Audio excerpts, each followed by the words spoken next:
नमस्कार दोस्तों, आज आप सभी लोगों के लिए हम एक नया वीडियो लेकर के आ चुके हैं आपके अपने YouTube channel CSC tech Nishant में। आज हम इस वीडियो में बात करने वाले हैं कि जो BC सखियां हैं वो किस प्रकार से काम कर रही हैं और उस काम को करते हुए उनको मेहनत भी लगती है और उनका फ़ायदा कितना हो रहा है, इसमें नुकसान कितना हो रहा है, आपका जो काम कर रहे हैं उसका कमीशन क्या आ रहा है, किस प्रकार से आ रहा है, सारी जानकारी इस वीडियो में हम आपको देने वाले हैं। आप सभी लोगों से निवेदन करना चाहेंगे, कृपया हमारे वीडियो को पूरा देखिएगा, लास्ट तक देखिएगा, कहीं भी स्किप मत कीजिएगा, क्योंकि इस वीडियो में बहुत ही इम्पोर्टेंट जानकारी देने वाला हूं। कई लोगों के कमेंट भी आ रहे थे, कई लोगों ने मुझसे ये सवाल भी किए थे कि सर हमें कमीशन के बारे में बताइए, कमीशन मतलब जो है आ रहा है वो कैसा आ रहा है, किस प्रकार से आ रहा है और कितना काम करने पर कितना कमीशन मिलता है। वैसे तो मैंने कमीशन के बारे में एक जो कंपनी की तरफ से चार्ट मिला था, जो कमीशन के बारे में जो है लिस्ट जारी की गई थी, वो तो उसका वीडियो मैंने बना दिया है पहले ही। उसका लिंक जो डिस्क्रिप्शन बॉक्स में दे देंगे।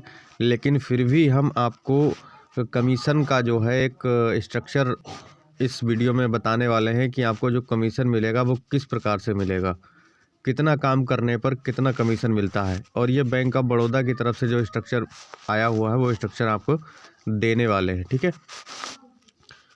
तो वीडियो को सभी लोग लास्ट तक देखिएगा, कहीं भी स्किप मत कीजिएगा। आप लोगों के लिए बहुत ही इंपॉर्टेंट जानकारी है, इसमें बहुत ही महत्वपूर्ण जानकारी हम देने वाले हैं।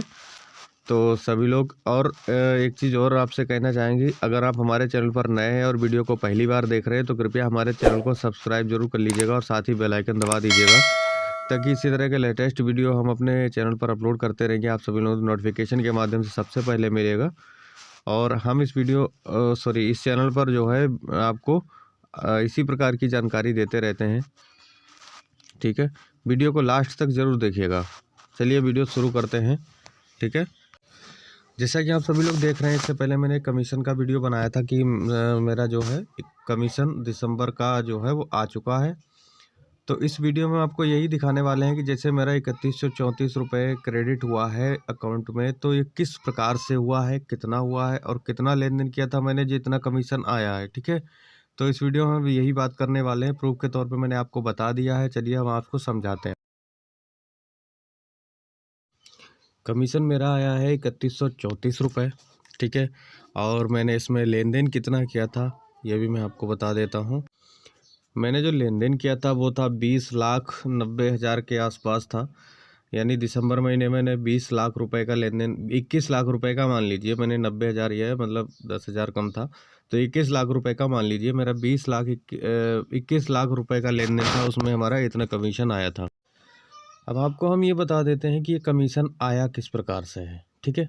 इस चीज़ को ध्यान से समझिएगा। जैसा कि ये कमीशन चार्ट आप लोग देख रहे हैं, ठीक है, तो इसमें आपका जो कमीशन होता है, लेन देन जितना भी आप लोग करते हैं वो लेन देन बैंक की तरफ से ऑडिट किया जाता है। बैंक यानी RO की तरफ से।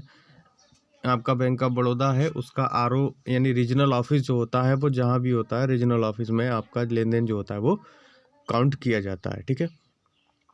आपने जैसे डिपॉजिट, विड्रॉल और फंड ट्रांसफ़र, ये तीनों चीज़ों का अलग से काउंट होता है। खाता कितना खोला है उसका अलग से काउंट होता है। और साथ में जो है आपने PMJJY, APY, PMSBY और क्या कहते हैं कि मतलब आधार सीडिंग, मोबाइल सीडिंग, ये मतलब किस प्रकार से किया, कितना किया, इन सब चीज़ों का अलग अलग काउंट किया जाता है। अब हम आपको बता देते हैं कि जैसे यहाँ पर आप देख सकते हैं अकाउंट ओपन करने का नॉन फंडेड और फंडेड दोनों का अलग से दिया गया है। नॉन फंडेड अकाउंट में क्या होता है कि 8 रुपये मिलता है और फंडेड अकाउंट में 20 रुपये। यानी आपने अगर खाता खोला और उसमें जो नॉन फंडेड है पैसे जमा नहीं किए तो उसमें 8 ही रुपये मिलेंगे आपको, और अगर आपने पैसे जमा कर दिए अकाउंट में तो 20 रुपये मिलेंगे। अब हम आपको ये बता देते हैं कि मेरा जो कमीशन आया था वो इस प्रकार से आया था। जैसे डिपॉजिट का आप कमीशन देख रहे हैं, इसमें लिखा हुआ है 0.32% या मैक्सिमम 20 रुपये ऑन अस, ठीक है। और ऑफर्स में क्या है, 0.32% या मैक्सिमम 16 रुपये। डिपॉजिट करते समय आपको ये ध्यान रखना है कि मेरा जो कमीशन आया था वो इस प्रकार से आया था कि 0.32% अगर आप 5,000 रुपये तक डिपॉजिट करते हैं अकाउंट में, वो भी बैंक ऑफ बड़ौदा के, तो आपको मिलेंगे 0.32% यानी 16 रुपये। और किसी अदर बैंक में बैंक ऑफ बड़ौदा में अगर 5,000 से ऊपर जमा करते हैं तो आपको मिलेंगे अधिकतम 20 रुपये। ठीक है। अगला जो स्टेप इसमें इसी में आया है कि ऑनर्स का बैंक ऑफ बड़ौदा हो गया। ऑफर्स का मतलब होता है कि अदर बैंक में, अदर बैंक में जब आप जमा करेंगे 5,000 तक तो आपको वही मिलेगा, लेकिन अगर आप 10,000 रुपये तक या 5,000 से ऊपर जमा करेंगे तो भी आपको वही मिलेगा।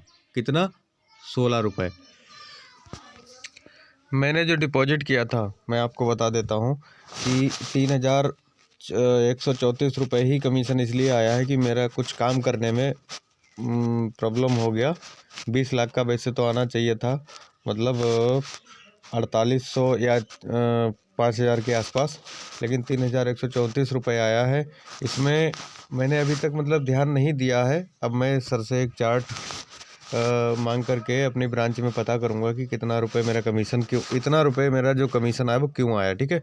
मैं आपको बता देता हूं कि एक ब्रांच की तरफ से, आरओ की तरफ से आपके लेन देन को फ़िल्टर किया जाता है। आपने लेन देन कितना किया, आपने डिपॉजिट किया 5,000 रुपये अगर बैंक ऑफ बड़ौदा में, तो आपको मिलेगा मात्र 16 रुपये मिलेगा, 0.32%। अगर आपने 10,000 रुपये डिपॉजिट कर दिया तो आपको अधिकतम 20 रुपये ही मिलेंगे। लेकिन हम लोग क्या करते हैं कि 0.32% जोड़ लेते हैं 10,000 रुपये में, तो वो जो है हमें नहीं मिलता है, मात्र 20 रुपये ही दिया जाता है अधिकतम।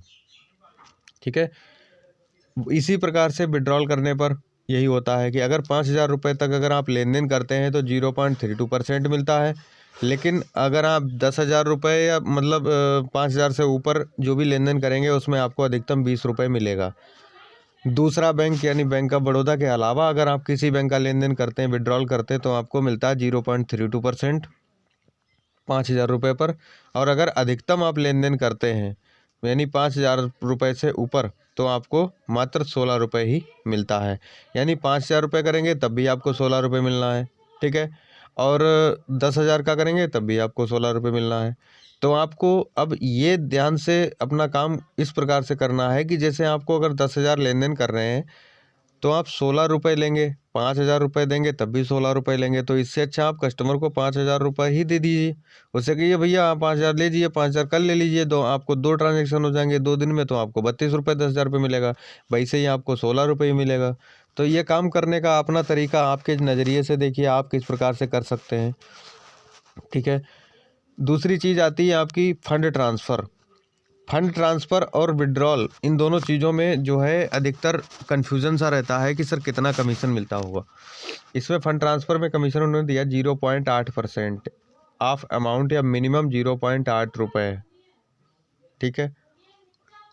0.8% मिलता है अधिकतम, मिनिमम 8 रुपये या मैक्सिमम 8 रुपये, यानी 8 रुपये ही मिलेगा इसमें, आपको ज़्यादा नहीं मिल पाएगा। फंड ट्रांसफ़र आपने कुछ प्रॉब्लम ये भी आ जाती है मतलब काम करने के तरीके में कि जैसे आपने काम किया फंड ट्रांसफ़र, कभी कभी कुछ कस्टमर ऐसे भी, कुछ जो एजेंट है वो ऐसे भी है, बीसी सखी क्या करती हैं कि 10,000 रुपये जो है विड्रॉल कर दिया और 20,000 रुपये का फंड ट्रांसफ़र कर लेते हैं उसी दिन कस्टमर का फिंगर लगाने के बाद। ठीक है। तो ऐसा आप लोग ना करें, क्योंकि इसमें आपको मतलब इसका ना करने का कारण क्या है मैं आपको बता देता हूँ। 10,000 रुपये जो आप विड्रॉल कर रहे हैं, ठीक है, कस्टमर का फिंगर एक दिन में एक ही बार लगना है, और जब कस्टमर का एक दिन में एक ही बार फिंगर लगेगा तो आप समझ सकते हैं कि आपको कमीशन एक बार का ही मिलेगा।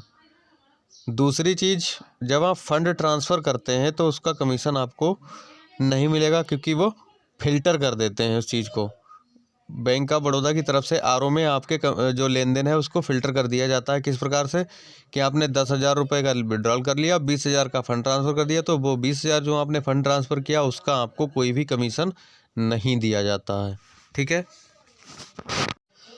फंड ट्रांसफ़र इसलिए सभी लोगों से यही कहना चाहेंगे कि फंड ट्रांसफ़र जब आवश्यकता हो तभी करें, मतलब एक कस्टमर का फ़ंड ट्रांसफ़र ना करें क्योंकि 10,000 का विड्रॉल करने के बाद में आप फंड ट्रांसफ़र ना करें, क्योंकि फंड ट्रांसफ़र जब आप करेंगे तो उसका कमीशन आपको नहीं मिल पाएगा। ऐसा आप लोग थोड़ा समझ बूझ कर काम कीजिएगा कि जिससे कि आपको मतलब कमीशन यानी अर्निंग जो है आपकी अच्छी खासी हो सके। कहीं से आपको मेहनत जो आप डबल मेहनत कर रहे हैं तो उसका आपको फ़ायदा नहीं मिल पा रहा है, ठीक है। तो मैंने मतलब ये कन्फर्म किया था आरओ से भी और बैंक से भी और शायद कंपनी से भी हमने कन्फर्म किया था, इसीलिए आपको जानकारी दी। क्योंकि मैंने देखा था कि मैं मेहनत तो बहुत कर रहा हूँ, मेरा कमीशन कम क्यों आ रहा है, तो इसके बारे में जानकारी लिया। जब जानकारी लिया तो उन्होंने इस प्रकार से बताया। तो फंड ट्रांसफ़र का तो प्रॉब्लम मेरे साथ नहीं था, लेकिन मेरे साथ अधिकतम बड़ा लेन देन यानी 10,000 रुपये का लेन देन था। मैंने अधिकतम लेन देन जो है 10,000 रुपये का कर दिया। कस्टमर को 10,000 दिया तो मात्र 20 रुपये मिल पाए हमें, वैसे हमें 5,000 पे 16 रुपये मिल रहे हैं, ठीक है, समझ सकते हैं आप लोग।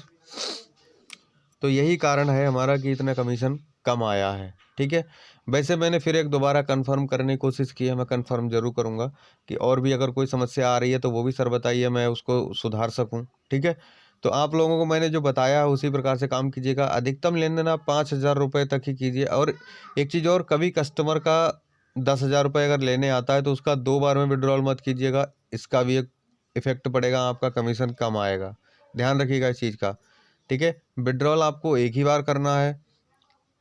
अगर वो 10,000 मांग रहा है तो आप उनसे कहिए सर भैया 10,000 रुपये हमें जो है हमारे पास अभी कम है, तो 5,000 रुपये लीजिए, 5,000 सुबह निकलवा लेना। इस प्रकार से कर सकते हैं, ये लेन देन करने का तरीका है। और बाकी हम आपको डिटेल में एक वीडियो बनाएंगे, काम किस प्रकार से करना है, आपको किस प्रकार से कमीशन अर्निंग करनी है और आपको ज़्यादा से ज़्यादा किस प्रकार से कमीशन ले सकते हैं। इसीलिए आज के लिए जो मैंने विड्रॉल, डिपॉजिट और फंड ट्रांसफ़र में जो कमीशन के बारे में बताया वो कमीशन यही है, यहीं पर कन्फ्यूज़न रहता है, बाकी तो किसी में किसी प्रकार का कोई कन्फ्यूज़न नहीं है। तो आशा करते हैं वीडियो को सभी लोग समझ चुके होंगे, ठीक है। आप लोगों से निवेदन है, अगर चैनल को सब्सक्राइब नहीं किया सब्सक्राइब कर लीजिए, ठीक है। चलिए मिलते हैं अगली वीडियो में इंटरेस्टिंग जानकारी के साथ। नमस्कार।